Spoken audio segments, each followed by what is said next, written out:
First, let me thank you very much for having me. This is not the usual thing I do, and so I was astonished to be invited the first time and even more astonished to be invited the second time.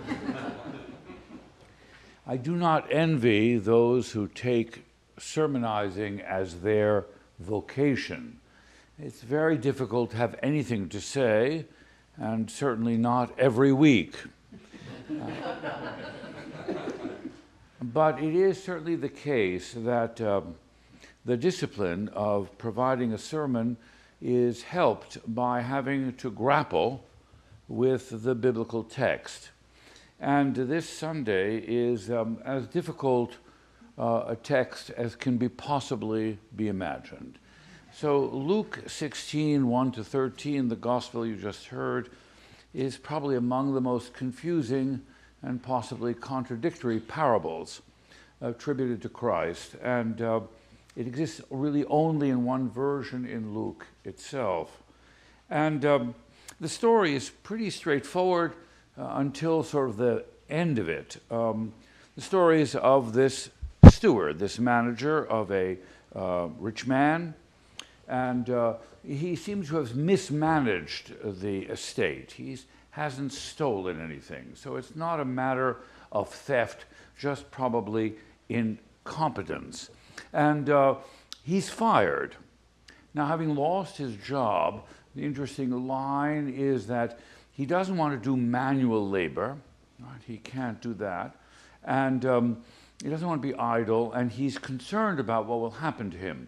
So he goes about cutting a deal with the creditors, something everyone is familiar with. And he cuts this deal, quite okay, and he goes back to his employer, and his employer praises him. Although the employer has actually been cheated of what he's totally been owed, he praises the man for his shrewdness.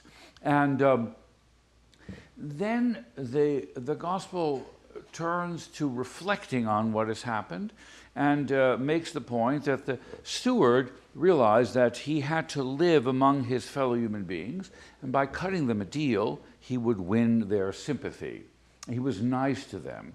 And then the question is, what do you make of this? Because in a way, he was dishonest, yet he was charitable. There is a long theological tradition that actually gets around this problem by saying that the steward actually sacrificed his own commissions. That was, like an investment banker. So he actually took the hit himself, and that the 50 jugs of olive oil were actually the only thing that the master, actually the rich man, actually owned.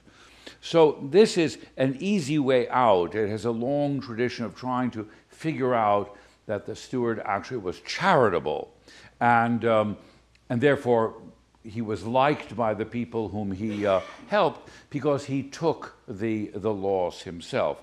That's not the commonly held belief, and the question is, Jesus says the man is shrewd, and he actually knows how to handle life among people, and but then the gospel takes a turn, and it makes the point that and raises the question, which is the essential question of the text. So what is the relationship between the rules that permit us to get along with each other and to function in the world, and what are the rules that derive from God? What ultimately are the principles of a holy, a pious life? If you're going to serve God, what are those rules? And how do those rules compare to getting along in the world and actually surviving and even making friends? Now, the interesting thing is that there are many ways to read this. One is as a very straightforward conflict that we are very familiar with. We often grow up with dualities. Our material needs, our spiritual needs, what we think are things we have to do to survive, and in the world, and the ideal way of behaving. And that being alive in the world requires constant compromise. It's impossible to live a principled life. So the steward got fired, he was in a jam, and he essentially didn't cut corners, he compromised about what was the best thing for himself, and that he had an obligation to himself somehow not to be ostracized, to be penniless, and no roof over his head. And that is the condition which ordinary human beings face.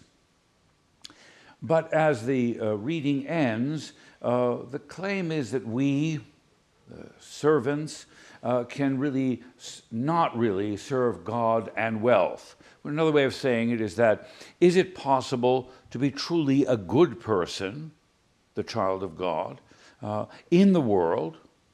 Is it possible to do so? And if it is possible to do so, is it compatible with living a materially comfortable life? Or, if you really want to be a servant of God, you have to renounce all the material things, which is the monastic way. You take a vow of poverty, you enter a monastery, a vow of silence, you cut yourself off from human intercourse because it's impossible in the really messy daily life to be actually a good person in the principled sense. If one wants to live one's life according to really strict principles, it's impossible. You will actually lose all your friends. You will actually lose all your human contact. You will actually be ostracized for being principled and consistent. Another way of looking at the whole parable is to say, is an environmental reading. So the rich person is none other than God, and we are the stewards. And the question becomes that we're being fired because we squander what we do, and that the parable is somehow about our obligation to try on this earth to do it right, to serve the ways of the Lord. This is not that useful a reading, but there's one way of looking at this story that way, because the story has an odd moment, and the odd moment in which Jesus actually praises this man for his maneuvering, and then tries to make a leap about what those values might be once he enters, if he can, the kingdom of heaven. Now, from our point of view, the parable is absolutely very interesting, because the thing we face as ordinary people is precisely the problem the steward faced. And that is, are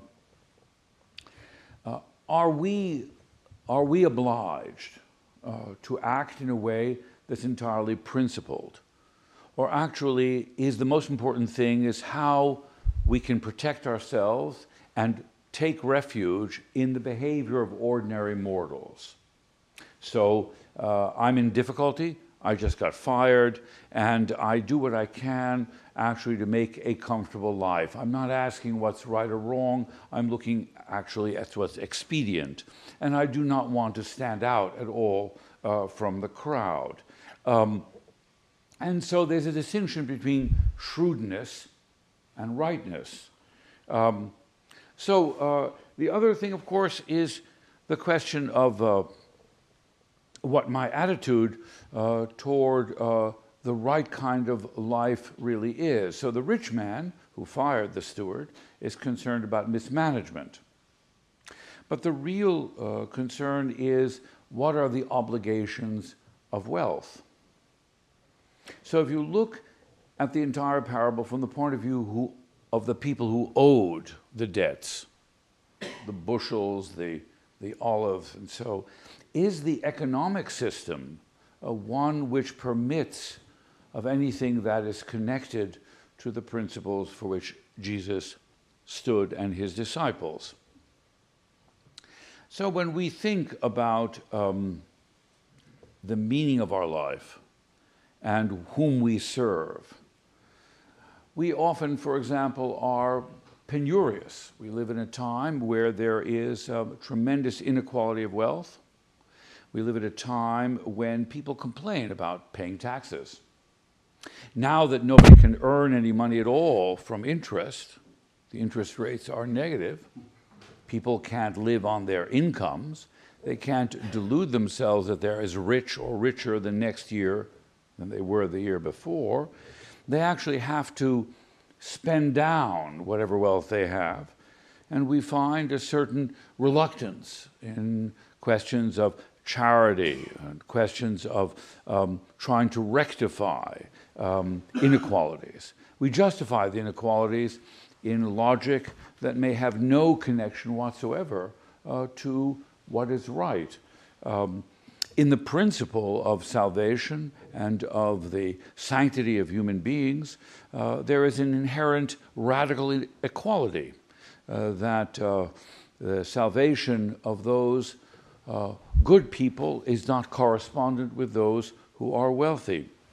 So the challenge for us is how we actually behave in relationship to the privileges we have. The steward is a kind of image of how we manage the privileges that we have. In some sense, he was kind and generous. In another sense, he was dishonest to the person who owned the goods. What was the obligation of the rich man who was actually silent in the story, who hired the steward in the first place, except to praise him for his shrewdness in surviving? But the ultimate parable, I think, the meaning of the parable is not financial or material. It is ethical. The motivation of the steward to cut down the obligations of the people to who owed the money to the rich man was survival. We often act in ways which are purely for our own personal self-interest and survival. Faced with wrongdoing in the world, with things that are not right, we would rather not confront them. We'd rather go along with the crowd, with the standard morality. And the question is, that is the right way to proceed? I rather think not. And the second major point of this is the question between little corruption and big corruption. One of the interesting things in this passage is that it makes no difference if you're dishonest in a small way or you're dishonest in a big way. And I would be remiss if I didn't somehow weave all of this to our current presidential campaign. It would be a lost opportunity.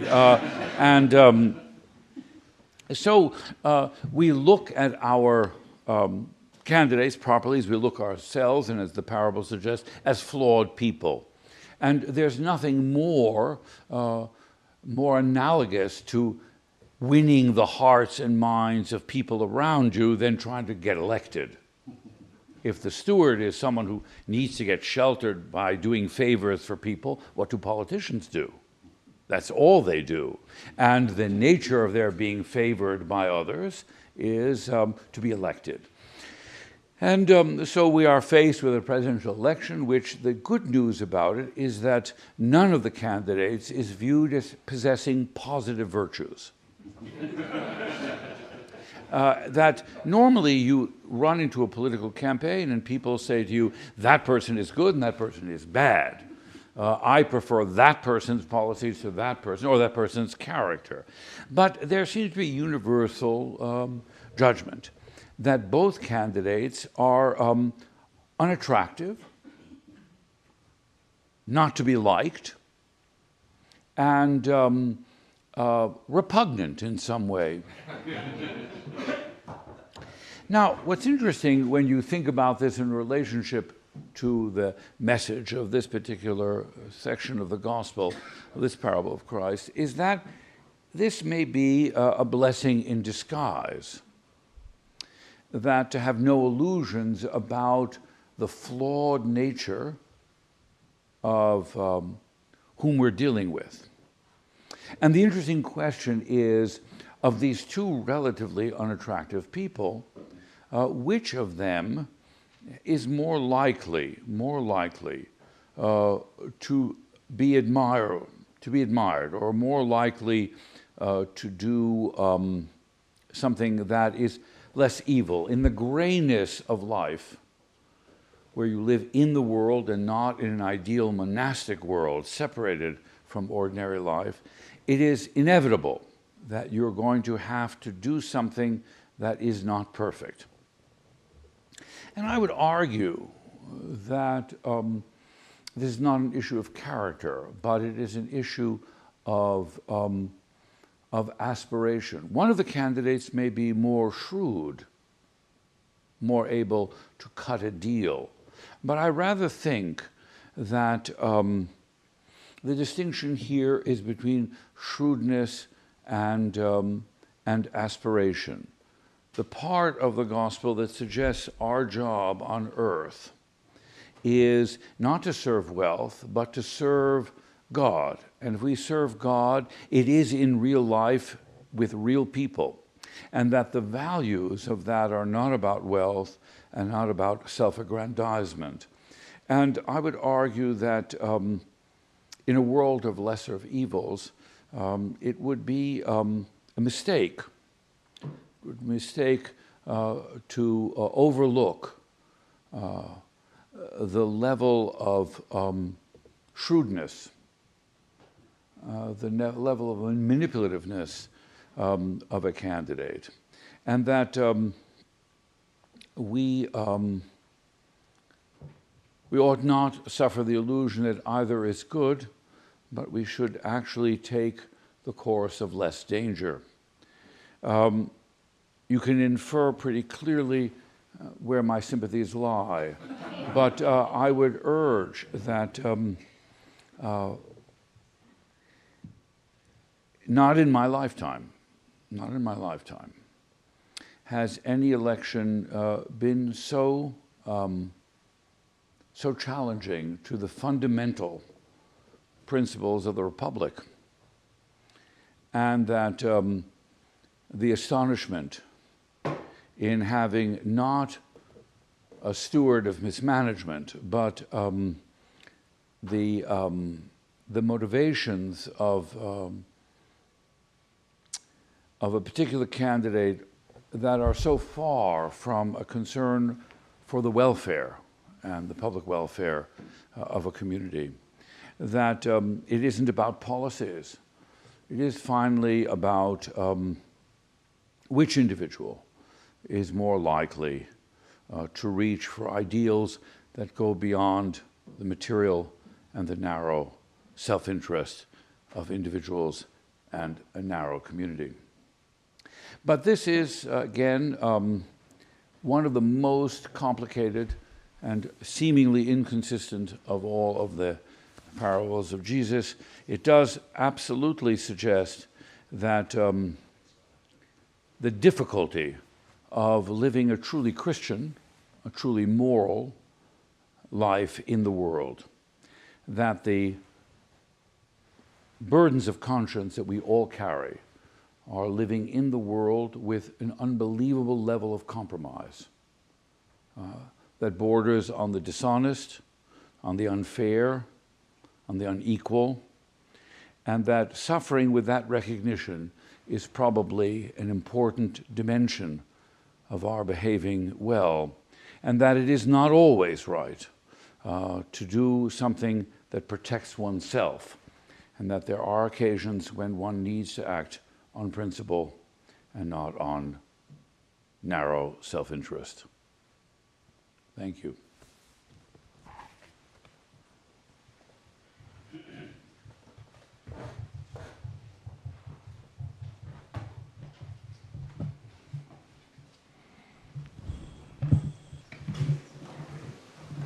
You don't have to ask any questions at all.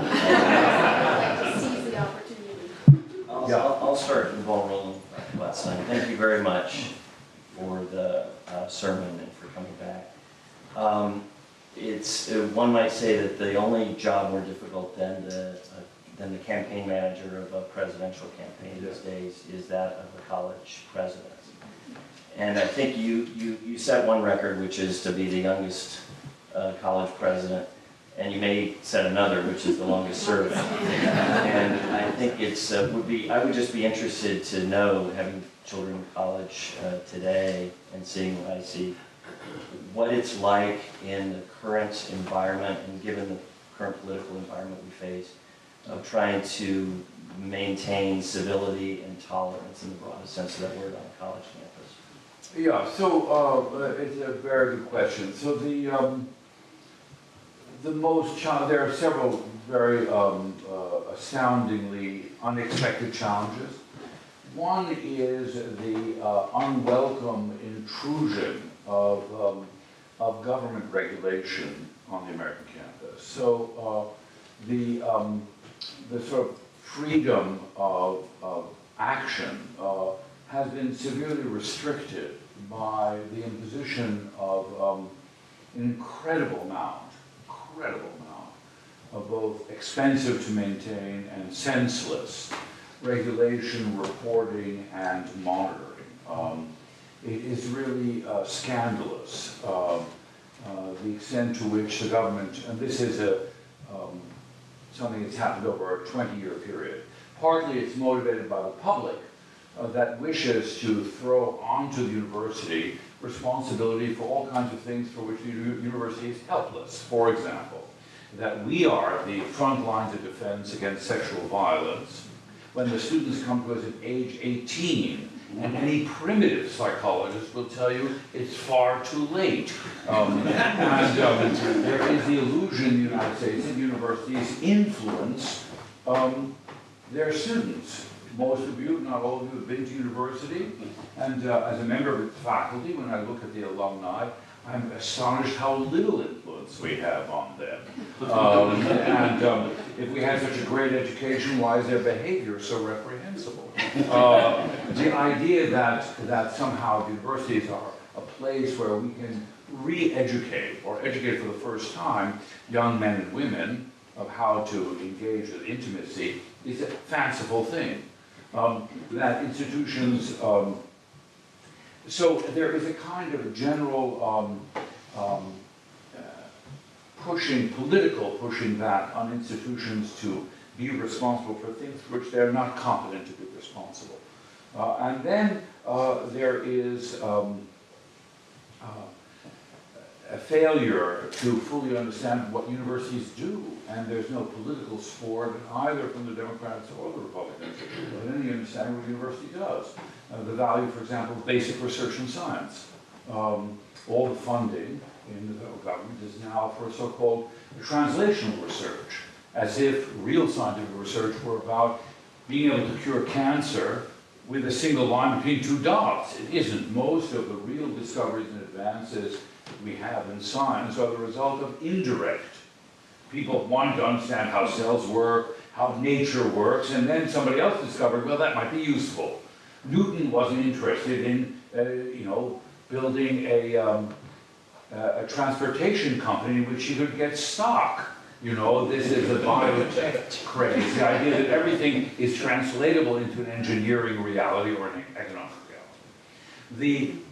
The failure of universities themselves to defend properly what we call the liberal arts, there's a lot of rhetoric about that, but the idea that it's commonly believed that to study English, philosophy, humanity is useless and that has no point.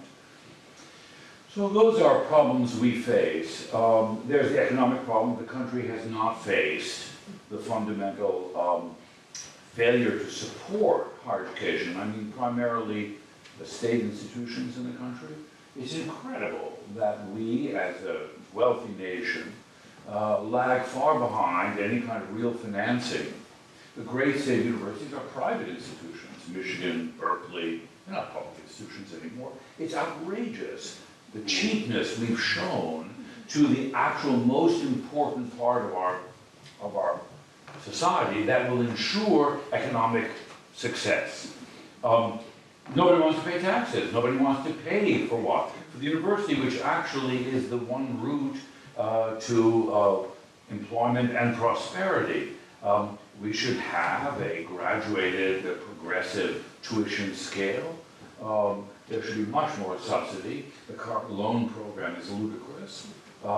And student debt is unnecessary. Actually, because of the higher incomes, it returns to the country in taxes. You actually educate somebody, even you paid for their education, the state would get more than its fair share back in terms of increased taxation. It is not a serious discussion by public policy about the future of university. And this is still one of America's few remaining worldwide competitive industries, if I may say so. We are still the envy of the world in terms of the quality of universities, but we're putting that at risk by extremely short-sighted policy. And now that Mrs. Clinton or Mr. Trump have a clue about what they're talking about, and I have no high hopes for either of them in this regard. And the final thing probably which motivates your question is the journalism which is about trigger warnings and safe spaces, and privileged white people love to talk about this. This is their favorite, whipping a child, I don't want to be sexist, whipping boy or whipping girl, at the privileged dinner party, which is about safe spaces and trigger warning, how ridiculous it is and all. Well, so I hate to bring you the bad news that, this is a problem because just as in the Congress and in our own society, we actually don't like to disagree with one another. We are not able to dissent. When we really have a disagreement, we stop liking each other and we accuse each other of moral failure. If she and I disagree, it's not that she's wrong, I'm right, let's go have a drink. No, she's bad and I'm good. Right? It's not enough that she's wrong. She got the wrong answer, but I can be friends with somebody who got the wrong answer. We don't believe that. We actually don't want to talk to somebody seriously, or we can't really like someone who really disagrees. So there's not a lot of tolerance for dissent in the country in general, and you see that in the university. And it goes all around. Liberal faculty will not hire a conservative political theorist, and the conservative political theorist won't hire a liberal. So people like to hear, people don't come to church to hear something they don't already believe, and they get really annoyed. And it's true in synagogues as well. We don't go to public events to get our basic beliefs challenged. Only maybe you're in school, you think you're going to learn something you don't know. We're not really open to new ideas. So, and there is a lot of nonsense, and universities, especially rich universities, have been extremely cowardly in relationship to their self-image. So places like Yale, places like Amherst, these are real country clubs with huge endowments. They're banks with a very narrow front of research and teaching. Their primary objective is to hold on to that bank. So now you're a poor black student in this place, and it's not very hospitable. When the letter was sent a year ago at Halloween by the dean, it was perfectly reasonable because they know their people. We know our people too. Our campus has its own Halloween antics. They're weird, but they're not really harmful. But I imagine that in Yale there are probably some kind of Halloween antics which are poking fun at other ethnicities, people running around in the 19th century in Native American Indian garb. I once witnessed a football game with the president of Dartmouth, in which was before the Indian symbol was changed as a symbol of Dartmouth. And at the 50-yard line during halftime, there were a bunch of Dartmouth guys ran around in headdresses and tomahawks and bottles, dancing around and whooping it up. And John County, the president of Dartmouth, who had invited me. I said, it's the only time I've been to a football game. I was at a 50-yard line with him. It was a Cornell-Dartmouth game. And I turned to John, I said, so what do you think of that? He said, listen, I have sympathy for the protest against the Indian symbol. Even if I were, imagine we were both, there was a college that had a chassid as a symbol, right? And there were guys running around in Torah scrolls. I'd be annoyed, So, so there is, the fact that you're an African-American student, black student in a place like Yale, and there are subtle and real senses of discomfort that you're in somebody else's place, and you're not totally welcome. It comes in many forms. It comes in a form that there's a class, and you're there, and I'm teaching, or you're teaching, and he says something, and I say, well, that's really not so smart, and she says something that's not really so smart. I'm a little nicer to her because I'm condescending to the woman. So already she picks up that I've been harsher to him as to the woman because I don't have prejudice. And then a person of color speaks up. I want that person of color to like me. So I don't say to that person, how can you say something so dumb? You know, it's just like him. I say, oh, it's very nice. Thank you very much. Thank you very much for saying what you did. I'm so happy. The fact is, this student realizes no one's taking me seriously. I'm being passed over, I'm being condescended to. That if I'm very critical, I have to make clear that my criticism is not motivated by prejudice, but motivated by the standard of criticism. And many teachers don't know how to do that. So there are many things, so the discussion of safe places is not so stupid. You have to do something hard to make someone who comes from a different country, a different social class, feel comfortable in a place of evident privilege, like Amherst or Yale. And the second thing that has to do with trigger warning. What's the problem with trigger warnings? If I'm going to teach something that has a lot of violence and murder and death in it, we do it in the movies. I sit in the airplane, I say, viewer discretion advised. Here is foul language, sex, violence, death, this is not a comedy. There's nothing wrong with we have trigger warnings in concert, telling you how long it's going to be.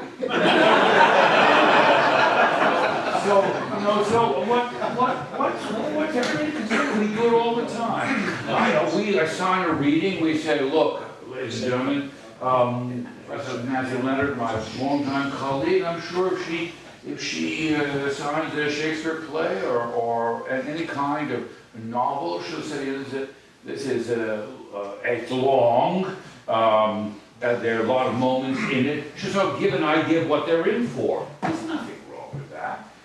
What's wrong is for someone to say, I can't take it, or because it has bad things about women, I can't read it. I'm going to avert my eyes.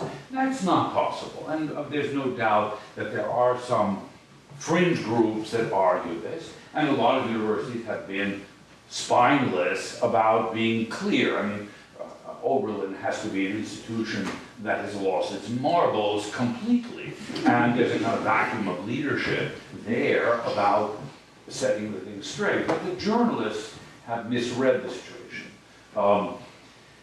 It's a difficult moment because there's not a lot of confidence in the enterprise of higher education, except insofar as its utility. There's this false notion that we do need more scientists, we need more engineers, but the engineers and scientists are the first to say that what is required is a real liberal arts education, not some technical education. There is insufficient support. There's no magic bullet, there's no online education. It reminds me of Charlemagne. Charlemagne, Einhard, I love to tell the story that Einhard, the biographer of Charlemagne, he was illiterate and he wanted to learn to read, so he was looking for a shortcut. He was a busy guy, he was the emperor, he had lots to do. So he put a tablet of the alphabet under his pillow and thought by sleeping on the pillow, he would wake up literate. Well, I can go online, but the most effective use of online education are people already with an education. For me, the internet online is terrific because actually I know how to think, I know how to research, I know how to distinguish, what seems to be implausible from what's plausible. So technology is terribly useful, but there's no way to make the university efficient. The university is designed to be inefficient. Newton would never have held a job if he had been subject to what the British have instituted as productivity requirements. which is they weigh how many people things publish. People who think about things for a long time, 10 of them are thinking for a long time about a problem and doing nothing and leading nowhere. But one of them makes a breakthrough. And you can't predict ahead of time. University is by definition inefficient, irrational, and that's what we have it for. That's what research and discovery is all about. So we don't really understand and support an institution, and therefore there are troubles inside that institution. And then, of course, which we won't talk about, but there is the problem of that we have allowed the public education system for decades now to deteriorate, and we sort of deluded ourselves that the way out of it is privatization. You know, it's not. Privatization is not only not effective, but also it has political consequences, because the common school has been a crucial constituent element of a positive fabric of democracy. Having to go to school with people who are different from yourself, or citizens from different social classes and places, has been a net good thing. Now we, Bard, happen to be very active. We have 7 public high schools which we run around the country. And so we are proud to do so. In Cleveland and Baltimore, Newark, New York City, New Orleans, we're pleased to do so. But more places should do stuff like that. The university should take more responsibility for the quality of secondary education. Thank you. Yeah. Dr. Botstein, in these messy times, Yes. politically and academically, what music do you listen to? What music you want to do? Oh my Lord. First of all, I don't think the times are any more messy or probably than they ever have been. I'm not nostalgic. I think we do a disservice by thinking there was a better time. You know what? Oh, the 1920s were great. I don't think so. First of all, there was no penicillin. And although we overuse antibiotics, I would hate to have been ill in 1920, right? Now, I'm Jewish, so 1930s, 1940s, we'll forget about that. So let's start with the post-war period in the 50s. The 50s were actually not so bad, but you realize what the income tax rates were? When we think about the great 50s, the great heyday of America, it was a progressive income tax, which no candidate would be sane to come forward with, but actually might be right.